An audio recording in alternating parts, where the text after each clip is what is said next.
the story with the smooth muscle, and then you're gonna go for the muscular system in general, right? For names of muscles, how they work, how they pull, and these kinds of things. All right, so,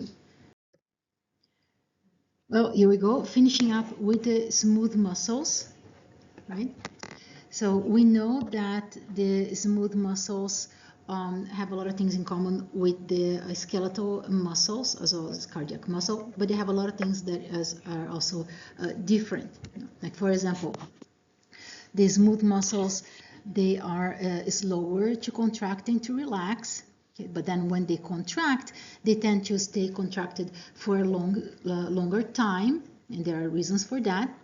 One of the reasons is that the myosin heads have slow ATPases, like they're slower than your skeletal muscle. Okay. Another reason is that your myofilaments, when they latch together, they actually tend to stay latched for a longer time. Okay, so staying latched at a contracted state for a longer time serves a couple of purposes. One of them is to save up on energy. Okay. Another one is to not cause muscle fatigue. Okay. So this is, okay, saving up on energy here, and another important feature is avoiding fatigue. Okay. So this important feature of smooth muscle is also called smooth muscle tone. Okay, and this is a very useful and interesting feature, because some smooth muscles, they have to be at this contracted state like for a very long time. Okay, and you guys remember where is it in the body that you have smooth muscles? Hollow organs, yes. Blood vessels, right? Oh, participation. So here we go. Nuts or no nuts? Both. Okay, so here go nuts. Ready? So sorry. You're supposed to catch it. All right. So nuts. All right. So okay, here's your watch your eye. See, I love the aerodynamic of this thing because it's in a perfect parabolic thing. I tried to throw the other one, like the mounds or something, and they just fly all over the place. Okay. Huh? You answer two. Okay, maybe next. All right. So here, you have those in the hollow organs, and can you specify one area at the end of a hollow organ that you usually have these muscles contracted? Like people in the back, I want to use this thing.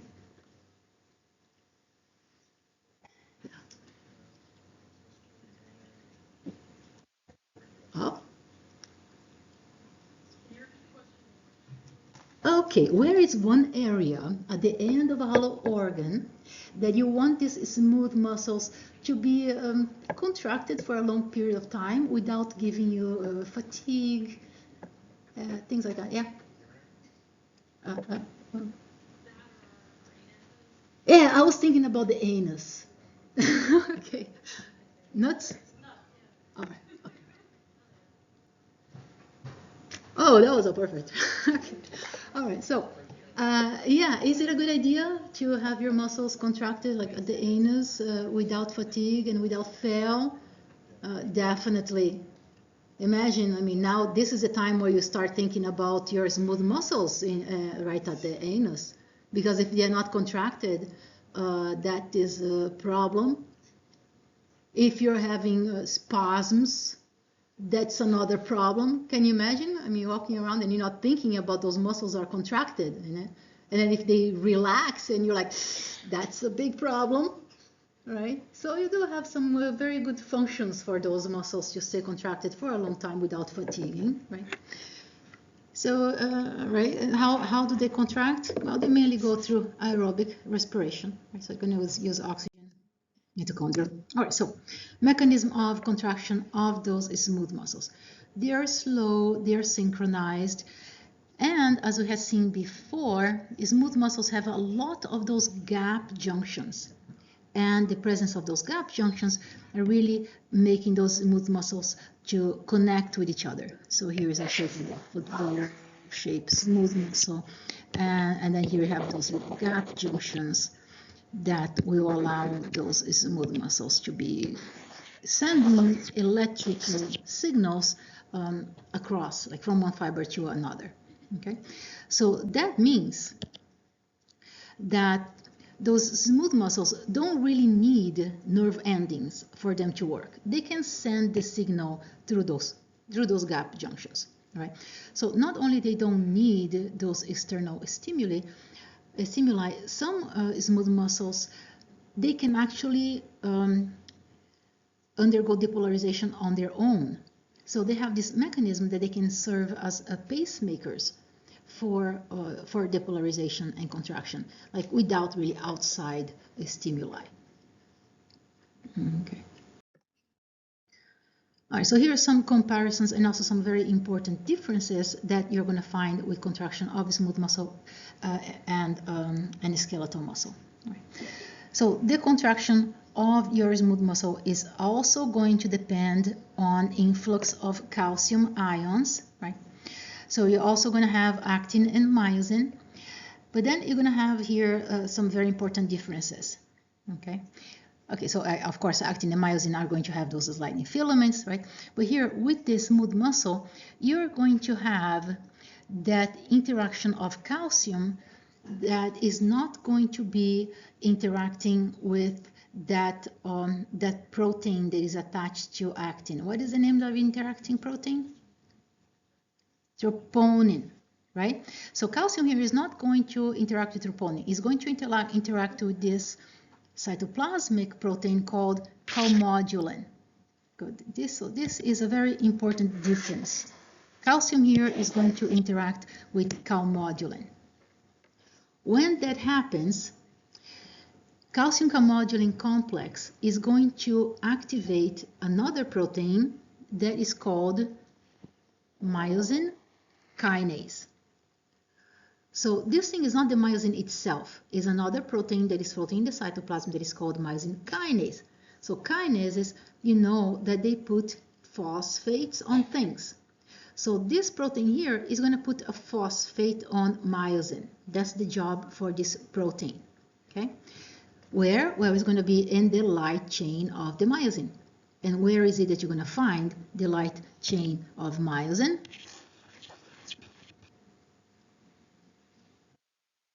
All right, let's see another chocolate flying around. Where is the light chain of myosin? Where do you see it?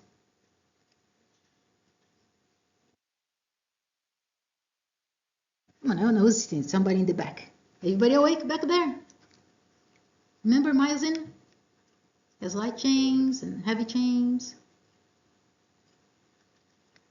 Anyone? I feel like the guy from Peanuts, you know, like blah blah blah blah blah blah blah blah. You know. Oh, the question. Okay, everybody's asleep. You just had a test, right? Okay. The question is, where is the light chain on myosin? You remember the shape of myosin? It has a head, it has a neck, it has a tail. You have some light chains and some heavy chains. Where is the light chain? Huh? Huh? Talking about myosin. At the head, yes. Here we go. All right. The light chain is at the head, right there. That's why I had the pointer right there. The light chain is at the head. So what's going on here? You have this enzyme that is called myosin light chain kinase. So this is the enzyme right here. This enzyme got activated because calcium interacted with calmodulin, okay, activated myosin light chain kinase. So that guy is going to put a phosphate right there. It's going to put a phosphate on the light chain of myosin. Right? So two things here that we did not see before. Okay? So when that happens, you're going to activate the light head. you're going to activate the head of the myosin. Okay, activate the head of the myosin. When you phosphorylate this thing, this is going to bind to actin. So you're going to form that cross bridge. Okay, so this is important difference between your skeletal muscle and your smooth muscle. Okay, now this picture here is a bit misleading because this is showing you a skeletal muscle with your actin filament here that has myosin and tropomyosin. So when you're talking about your smooth muscle, you're not going to have those other two proteins. You're going to have here your calmodulin. Okay, so keep that in mind. Yeah, I need to find a better picture for this. Okay, so then what's going to happen? You get your cross bridge formation. And you're still going to have usage of ATP, okay? You're going to have ATP that is going to be phosphorylated, that's going to be degraded, right? You're going to have hydrolysis of ATP. You're going to make ADP and phosphate, about the same thing as you have seen before with the myosin head. But this is going to be a bit different because now this myosin head is going to keep on using ATP as long as it is phosphorylated itself. Okay, so as long as you have a high level of calcium interacting with calmodulin, then myosin is going to keep on working. It's going to keep on the cross bridge and it's going to keep on hydrolyzing ATP.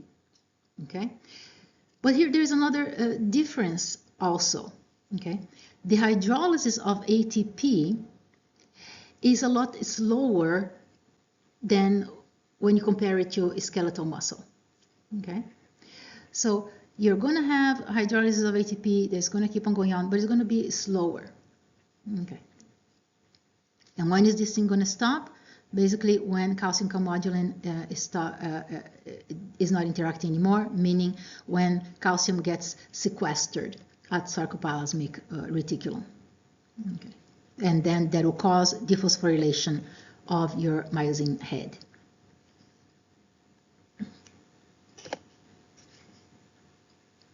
Okay, so that. All right. So how are you going to regulate your smooth muscle contraction? We have a lot of ways to regulate that. You can control it with some nerve impulse. You can control it by hormones, or you can also control by local changes. Here I have only chemical changes, but it could also be by mechanical changes. So let me add this there. Chemical changes and mechanical. Okay, mechanical form of input. Okay. So let's look here at neuroregulation. So it has certain neurotransmitters that can send a signal to do something with the smooth muscle. Okay, so a neurotransmitter can go there and cause release of calcium, and then you can trigger certain smooth muscle contraction.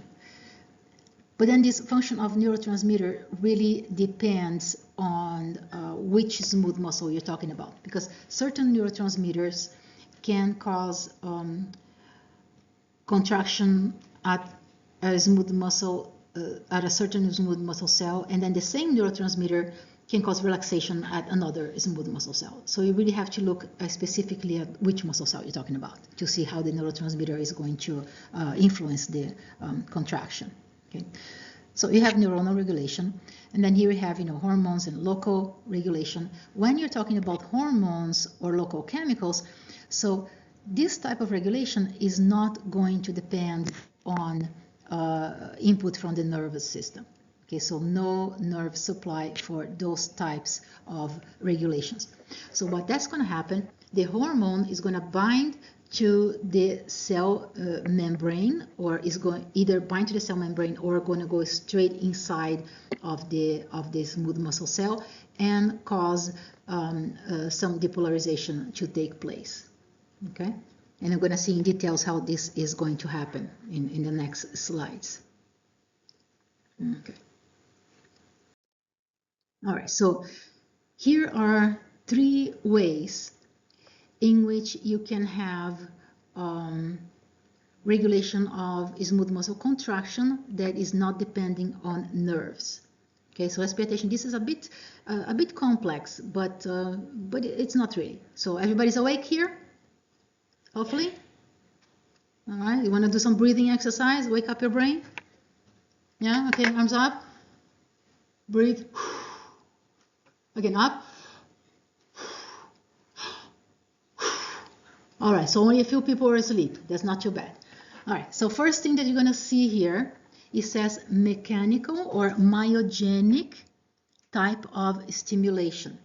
Okay, this means this membrane here of your smooth muscle cell is feeling the environment. So something goes there and pushes on that cell. It feels some kind of stretch. So the stretch is going to be sensed by a stretch receptor that happens to be a calcium channel. So you stretch this receptor, it opens up and it allows calcium to get inside of the sarcoplasm, right? It goes through the membrane, it's a channel, goes in the cytoplasm. In the cytoplasm, calcium is going to also trigger calcium release of your sarcoplasmic reticulum, right? I believe you have seen that before, okay? And increased concentration of calcium is going to interact with calmodulin. So here we go, calcium calmodulin. What is calcium calmodulin going to do? Remember that myosin light chain kinase? Okay, so you activate your myosin light chain kinase. This guy puts a phosphate on the myosin head, and there you have muscle contraction. Okay, all right, so by mechanical stimulation. Second thing that you have here is by a hormone, and here is saying catecholamines, but if you did not take neuroscience before, you have no idea what catecholamines are. So here's an example that one catecholamine is called epinephrine. Everybody heard of epinephrine? What is epinephrine?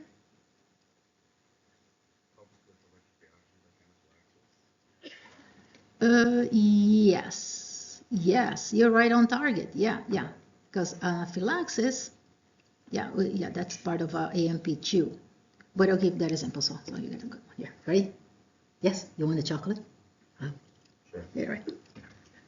Oh, sorry, short range. Hopefully that didn't hurt. Okay, so here, epinephrine, also known as adrenaline. Yeah, adrenaline, right? What happens when you have an adrenaline rush? Anybody likes roller coasters?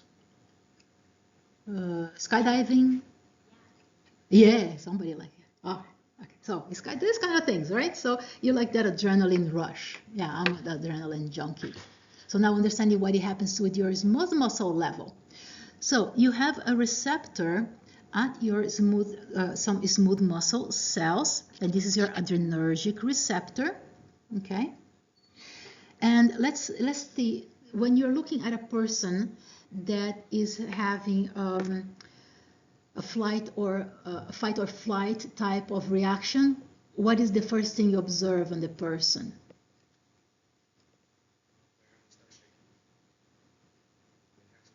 The hands shaking, but that's more of a skeletal muscle effect. I'm thinking about smooth muscle.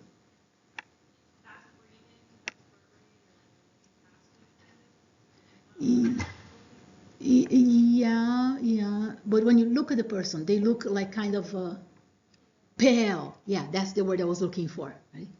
Okay, watch your head. Wait.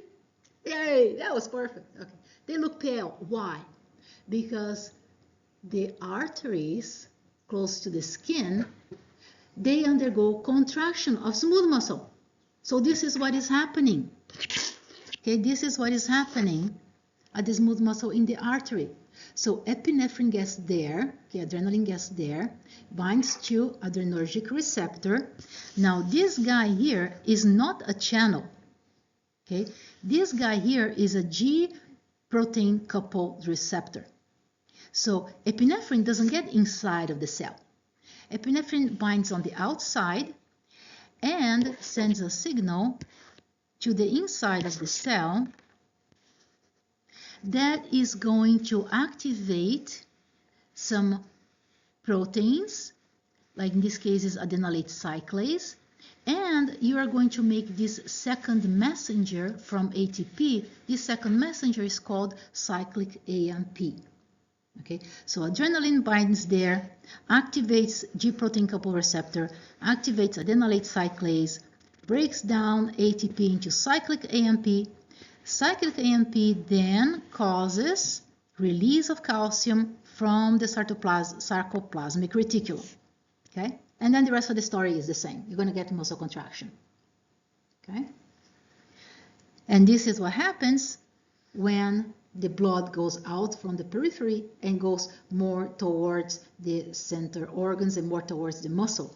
Because when you are scared, you are getting ready to run away, so you need the blood supply to really be sending nutrients to your muscles, to the large muscles, not to the skin, right?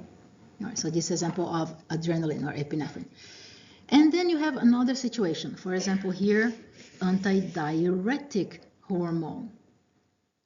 And this guy is also called vasopressin. And the name indicates that vasopressin is going to squeeze the blood vessels, which is more or less the same effect as epinephrine, but it's a slightly different mechanism. Okay, so here, antidiuretic hormone also binds to a G protein couple receptor. Okay, and it goes through this other pathway that is kind of like similar to this second messenger pathway, but here we're using another type of second messenger. Instead of using cyclic A&P, this thing is using inositol phosphate. Okay, so here you go through a PLC, which is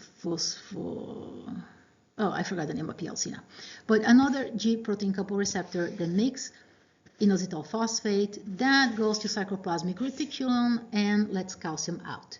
And the rest of the story is the same for muscle contraction. Okay, so these are three different ways that you can activate muscle contraction without a neuronal signal. Okay, everybody got that? Yeah. No, these are different. These are different muscles. This is just showing you the mechanism, but those are going to be different smooth muscles. But then also, yes, a good question, because when you're looking at adrenergic and antidiuretic hormone, those could be in smooth muscles of arteries, right? So that is right. So you really have to look at this smooth muscle and see what it's responding to.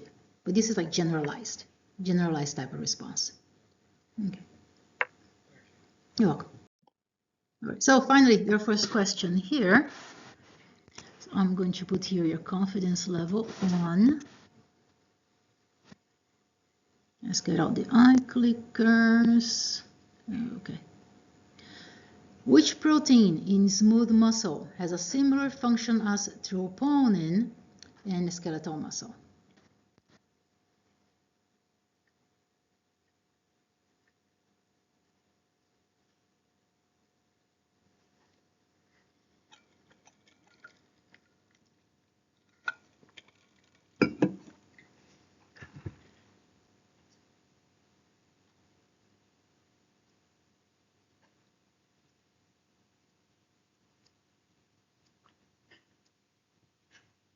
Okay, does anyone need more time?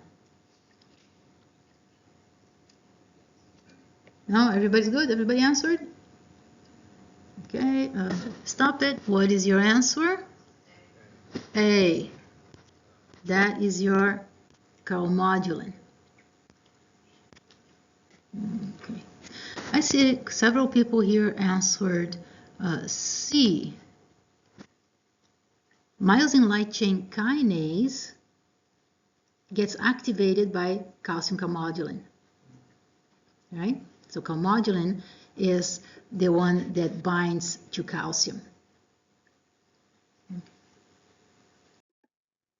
All right, so here we're going to go to the fun chapter, that is chapter 10, on the muscular system.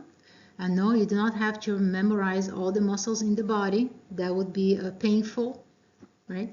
So let's focus here on important things that you have to know out of that chapter. So just as a review here, when muscles are working, you have one part of muscle attachment that is called the origin. So that's the part that doesn't move.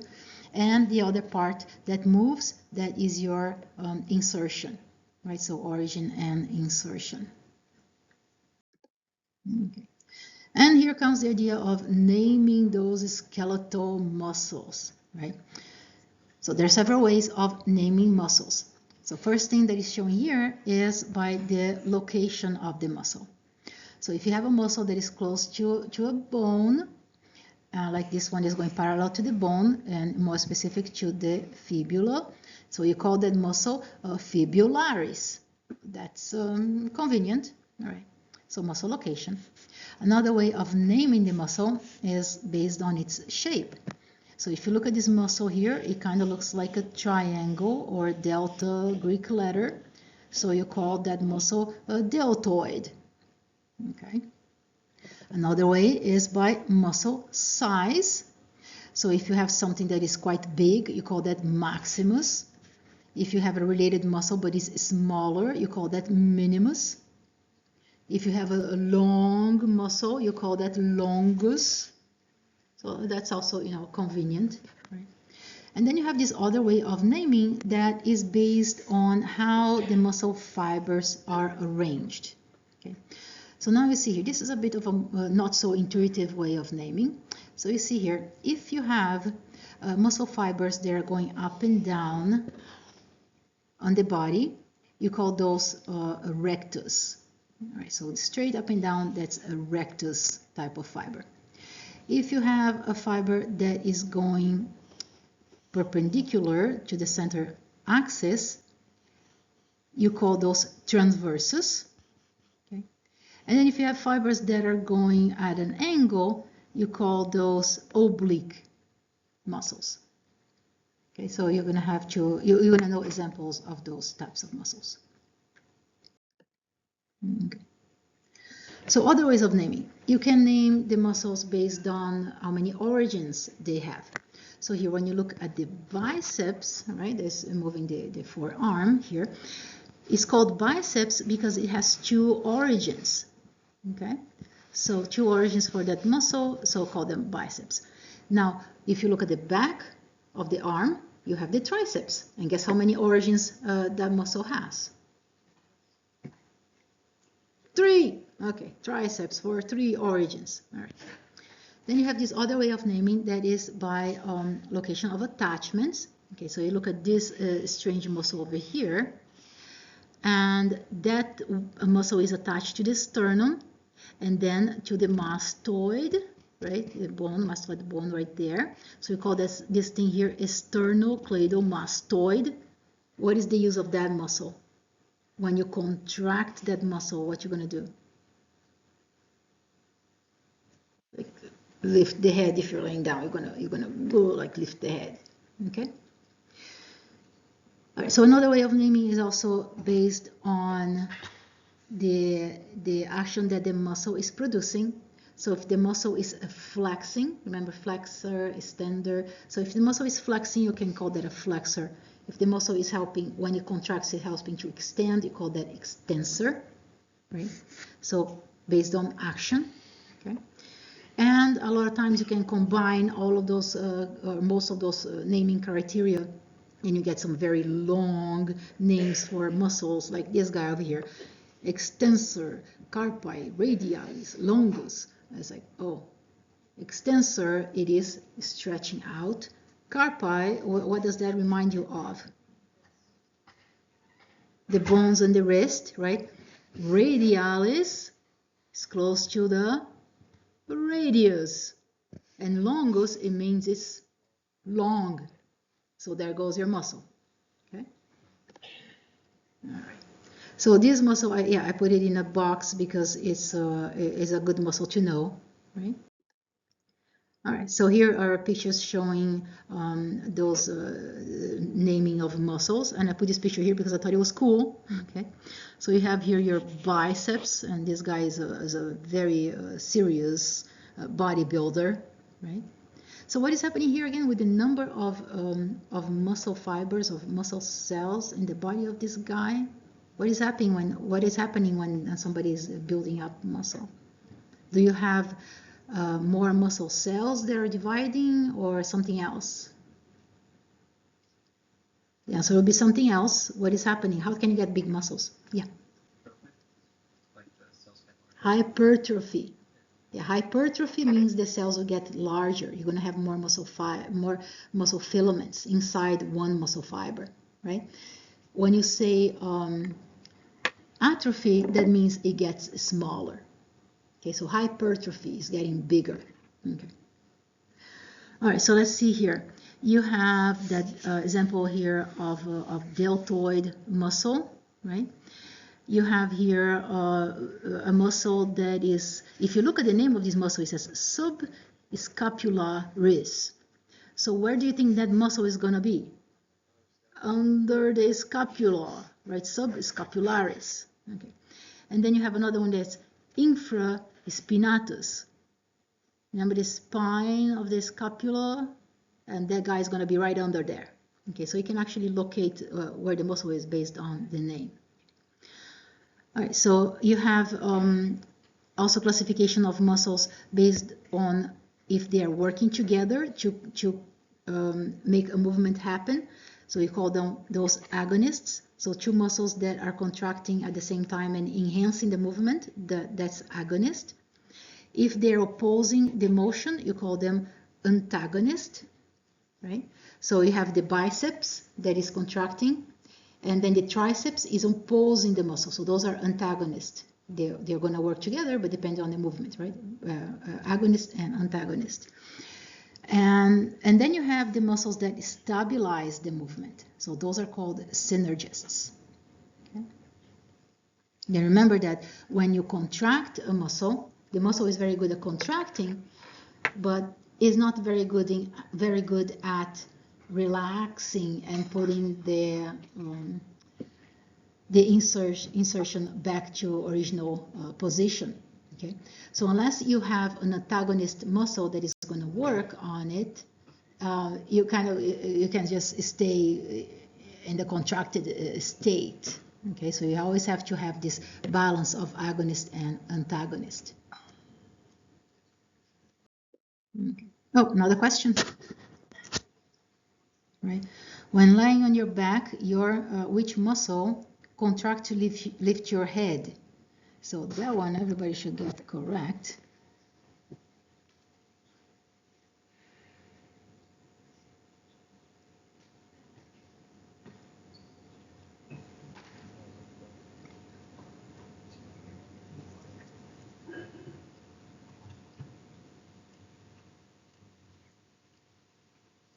Okay, just based on the name of those muscles, you should get the right answer. Where is your deltoid muscle? In the shoulder. So it's not the deltoid. Thank you. Anybody need more time? Oh, okay, what is your answer? It is A. Okay, all right, it is A. Where is your pectoralis? The chest, like peito, chest. Where is your infraspinatus? The spine, the scapula, right? And deltoid on the shoulder. Okay. All right. So here, arrangement of those fascicles, right? Arrangement of those little fibers. You have to look at how what is the overall shape that they are forming. Okay, so let's see here. You have fascicles that are arranged in circular shape, so you call those circular or concentric rings type of arrangement. And where are you going to find it? Well, one very obvious place is around the mouth. So we call that, circular shape. Okay. Now, if you have a certain arrangement that is convergent to a tendon, okay, so you can just see the type of arrangement, and you see that one single tendon is coming out from all this broad arrangement of fibers, okay? So this is convergent type of arrangement. An example of that is your pectoralis major, so a chest muscle.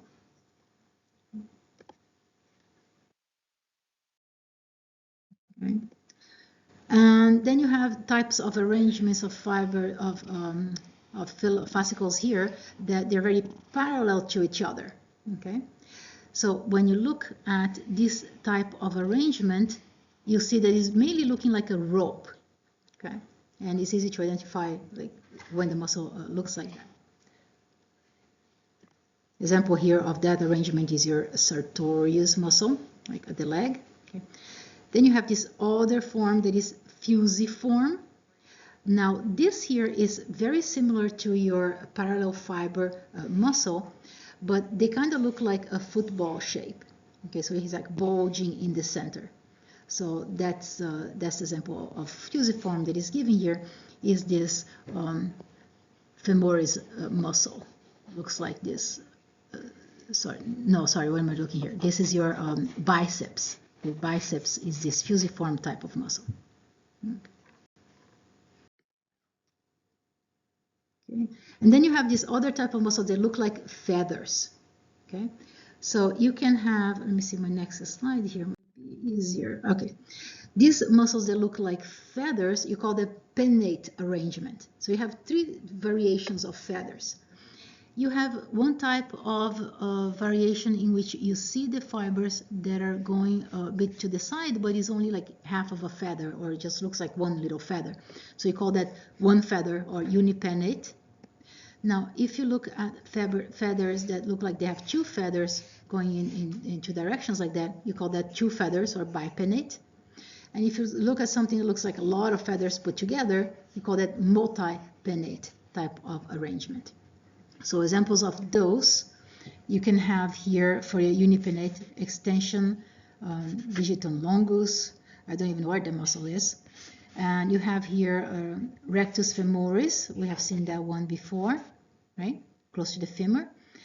And here your multipennate type of muscle is your deltoid muscle. Okay. So let's see here. All right, so what is the difference with these different forms of arrangements? So when you have a muscle that is looking like this very long with parallel fibers type of arrangement, basically you see that this muscle is going to be capable of a lot of contraction, okay? But it's not going to be very powerful. You're going to have a long range of motion because it can shorten a lot, but it's not going to be a very powerful muscle. So when you compare that to those pennate type of arrangements, you're going to see that the fascicles are shorter, and you're not going to have a lot of range of motion, but you're going to have a lot of power because you're going to have a lot of fascicles that can contract at once. Okay, so shorter range, but more powerful type of contraction.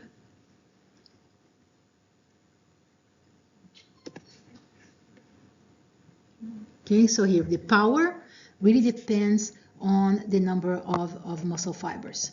Okay, so more muscle fibers means more power. All right, so here we get to this fun thing that says functional groups. All right.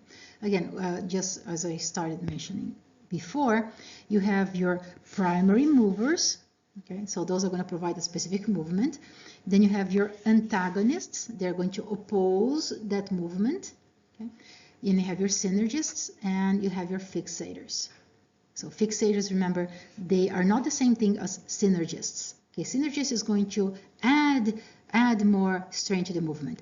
But then the fixators, they're really going to immobilize the movement, or is going to stabilize the movement.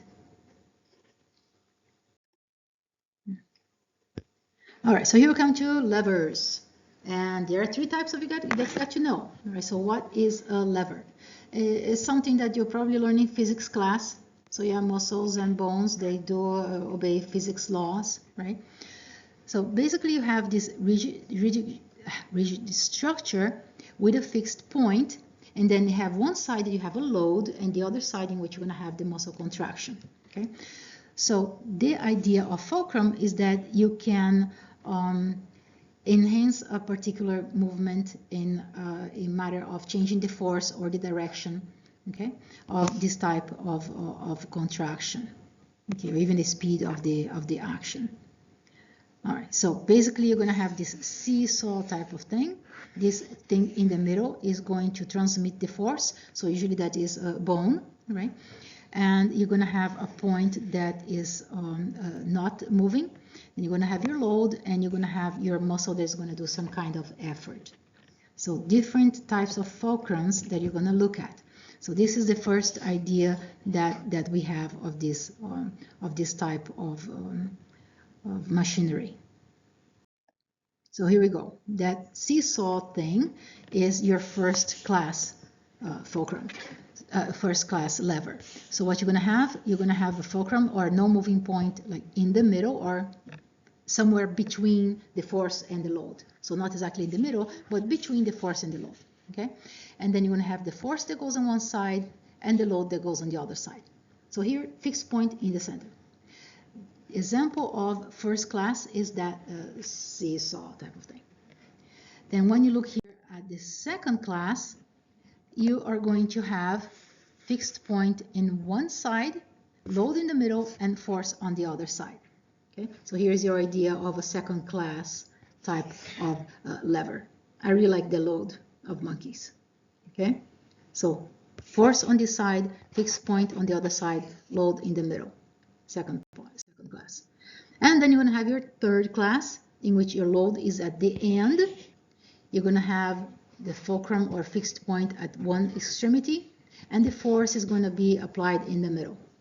So here, lifting weights, right? That is going to be one example of third class. So you got to know these three classes. Okay, so we're going to look at what is the muscle doing to, let's say, to a bone, and you're going to identify which class it is. So we're going to look at examples.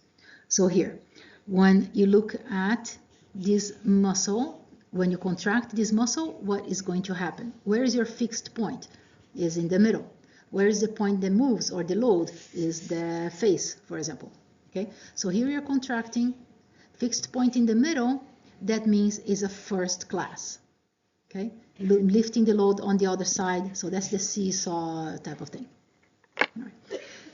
This other example here, you have the contracting part in one edge, and the load is moving in the middle, and your fixed point is more towards the end. This fixed point should be over here.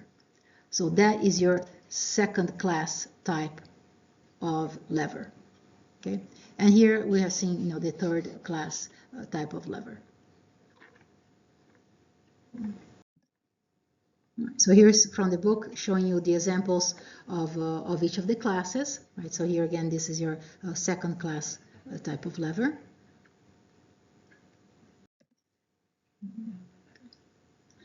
So here, which class is this? Third class. All right. So here we get to facial muscles.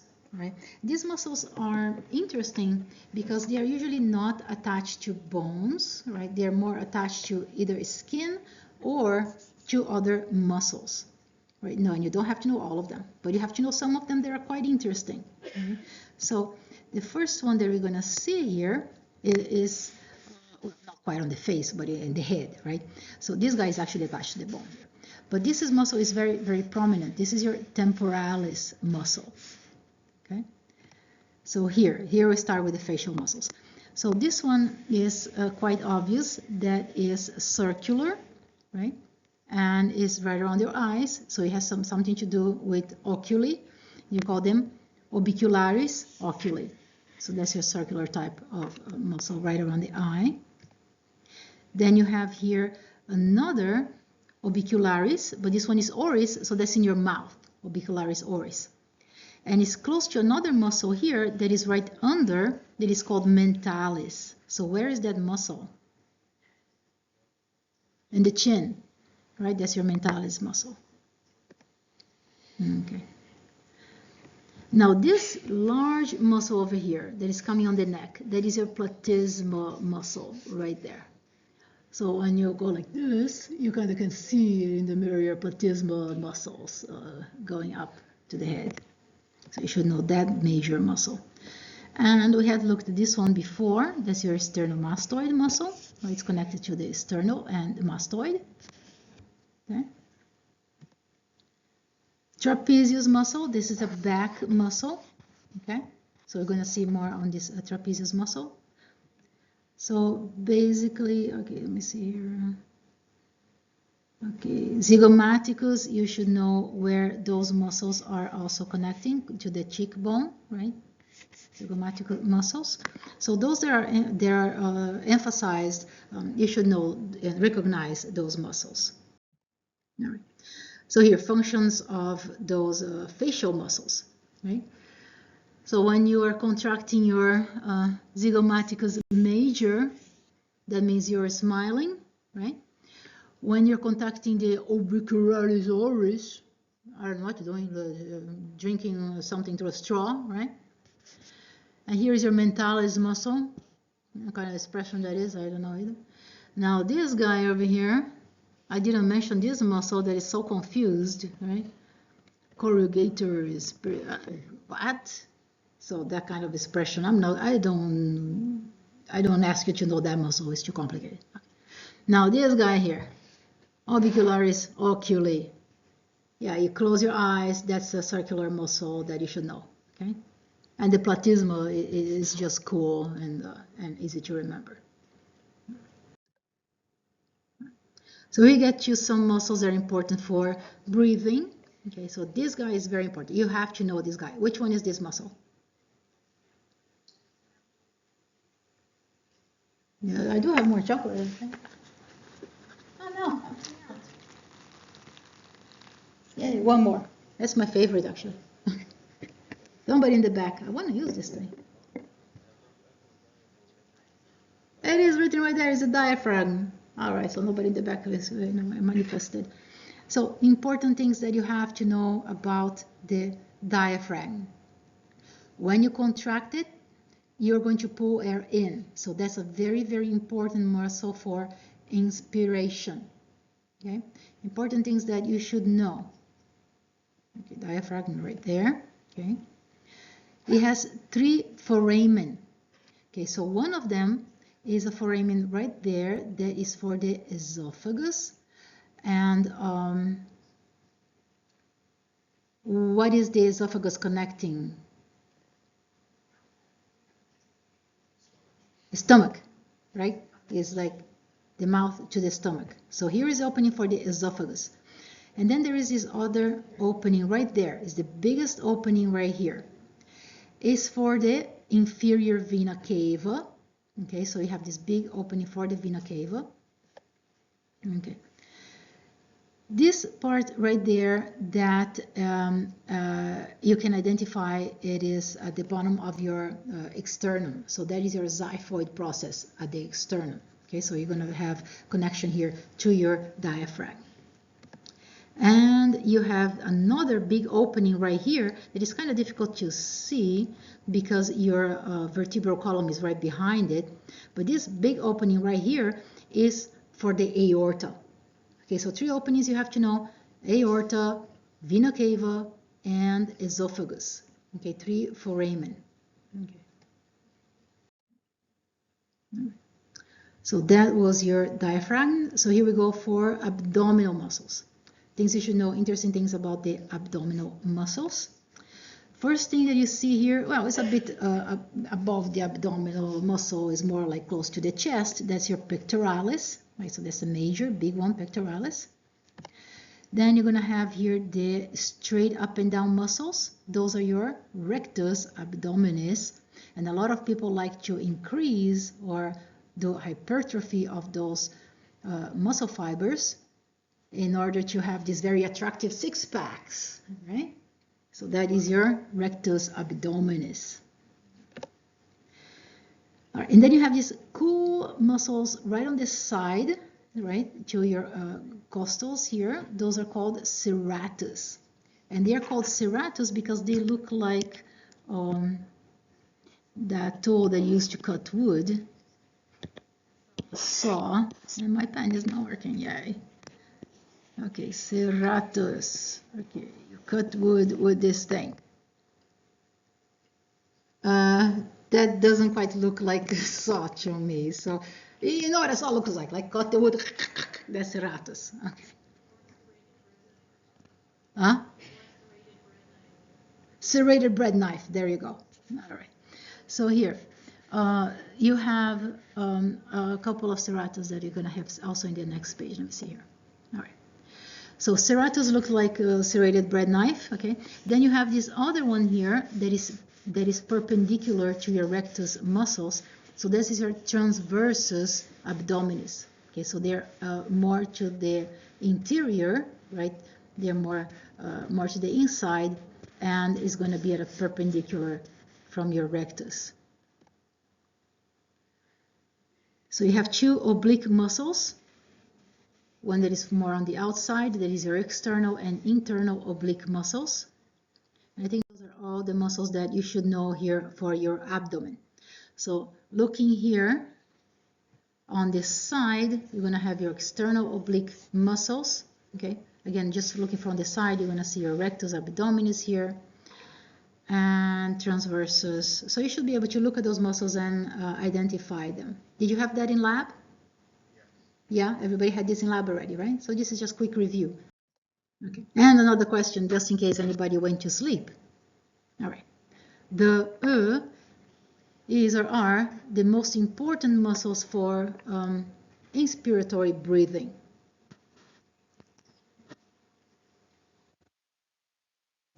You contract the muscle, you pull the air in.